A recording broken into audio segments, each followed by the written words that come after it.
Boa noite, me chamo Sabrina e fiquei responsável por discutir acerca do tema Geografia e Ecologia na Era Mesozoica.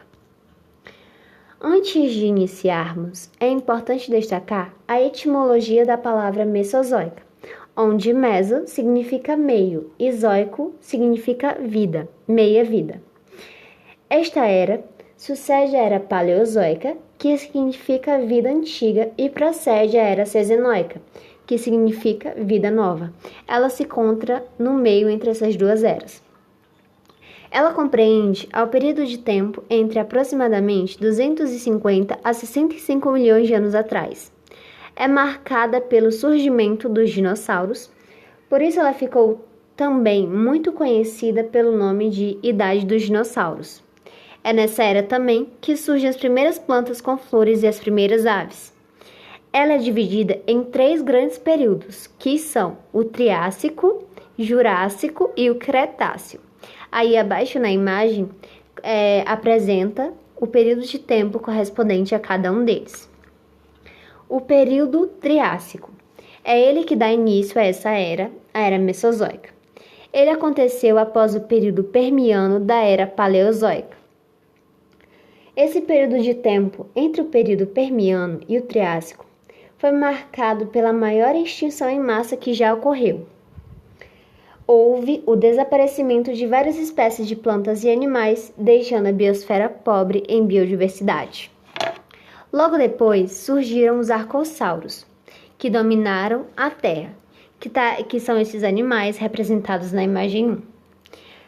Depois, os iacossauros e os notossauros no mar, que dominavam o mar, que estão representados na imagem 2 e 3. E logo depois, os pterossauros, que dominavam o ar, que está representado na imagem 4. O clima era quente e seco, e os continentes estavam unidos em uma grande massa continental denominada Pangeia. Aqui temos uma representação gráfica de como seria mais ou menos a flora predominante no período Triássico, onde as coníferas estão representadas ali atrás, eram as que mais predominavam. Aqui temos a disposição dos continentes no período Triássico, que era a Pangeia. No interior da Pangeia, o clima era árido e havia a existência de desertos. E quanto mais próximo das áreas costeiras, mais úmido e ameno ficava o clima. Temos aqui agora o período Jurássico. A extinção no Triássico-Jurássico, nesse período de tempo, houve novamente uma grande extinção, que ocorreu por fatores sistemáticos, como erupções e aquecimentos ou aridez, diminuindo cerca de 20% da vida na Terra, o que possibilitou espaço para os dinossauros.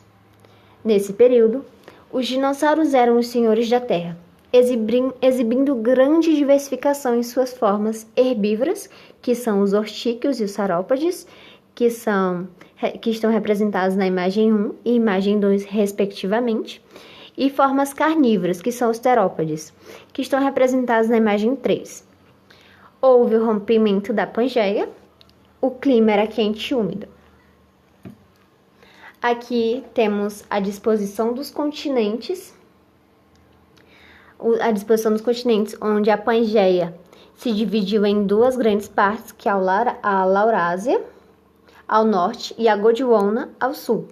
Essa separação possibilitou a entrada de umidade do mar para o interior desses continentes, tornando o clima mais úmido. Com o clima mais úmido, houve a diversidade da flora, onde houve um aumento dessa flora. Aqui, por fim, temos o período Cretáceo, onde proliferam as angiospermas, que são plantas que possuem flores e sementes involutórias por fruto. Esse surgimento das angiospermas fizeram que muitos grupos de insetos surgissem, desenvolvendo relações ecológicas com essas plantas, como é o caso dos insetos polinizadores. Corresponde ao auge dos dinossauros, o clima árido e úmido no início e posteriormente quente. Houve a ruptura da Laurásia e da Gondwana, e a extinção do Cretáceo-Paleógeno. Esse Paleógeno corresponde ao período que dá início à Era Cenozoica. E essa extinção ocorreu por causa de um gigante meteoro que atingiu a Terra. Além disso, houve também atividades vulcânicas no planeta. Esses eventos provocaram mudanças significativas no ecossistema, ocasionando a extinção de diversas espécies de animais e vegetais, inclusive a extinção dos dinossauros. Aqui temos a ruptura da Laurásia e da Gondwana. Essa ruptura deu origem aos continentes bem parecidos com o que temos hoje, porém tem áreas da geometria atual que não se consolidaram ainda. Temos os continentes assim mais ou menos parecidos com o que temos hoje. Já tem aí a abertura do Oceano Atlântico, como a gente pode ver. Aí essa separação criou um isolamento geográfico que foi fundamental para a maior diversificação evolutiva das espécies. Aqui temos também novamente uma representação gráfica de mais ou menos como seria a flora e a fauna no período Cretáceo. Essa foi a minha apresentação. Obrigada a todos.